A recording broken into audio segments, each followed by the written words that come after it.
Okay, now, centering. Here with my son, Master Scott, and we are going to go through what I'm talking about when I'm talking about centering. As I'm standing in front of the attacker, he will extend his center to me to decide where he's going to hit. So as an example, his right hand ideally will come and it will go right at my face, right here is where he's going to look. Now if you notice, here we form a triangle with his center, right? Now if I happen to move over here, he will recenter, come back, he'll follow me. No, hang on one sec. Okay, so if we're standing in conflict and I don't want the conflict before he punches, if I move over here, hang on, if I move over here, he'll recenter himself to get to me. He won't stand over here and punch this way to get to me, right? He will recenter himself.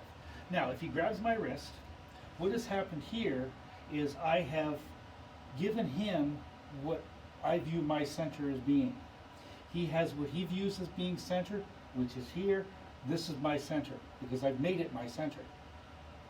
Now, in this particular scenario, what he would probably like to do is punch me with the other hand, in which case he will pull me in and then he will center. And you'll notice he is striking into his center. So, but if I take, this actually switch hands just for the camera's sake, if I take my center and I move it over here, now he cannot, he has to regroup to punch me. He has to turn back around. So as he turns to punch me here, right, all I have to do is go back here and readjust my own center. Right, now he grabs me again. Can he stop me from recentering? Don't let me recenter. There is absolutely nothing he can do to prevent me from recentering.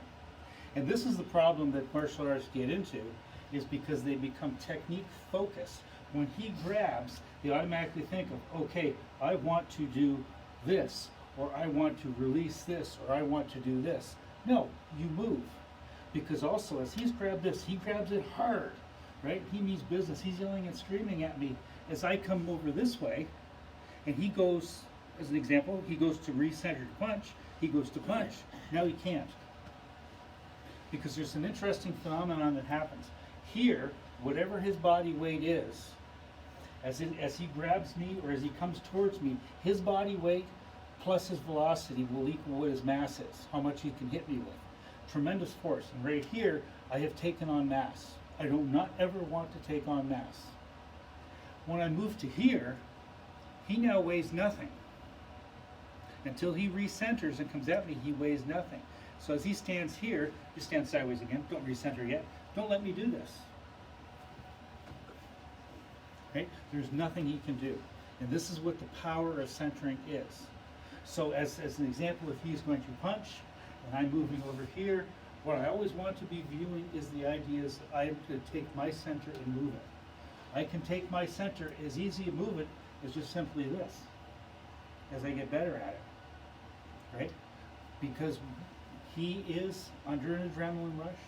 He has tunnel vision, which we'll be discussing in the next video, and he will always seek center, and he will commit to it. If he's doing this, he's not serious. That's jabbing. That's boxing. That's somebody who's trying to initiate a fight. It's irrelevant. Walk away from it. Kosher only works when people want to do harm. And other than people wanting to do harm, everything else is unnecessary. Thanks for watching.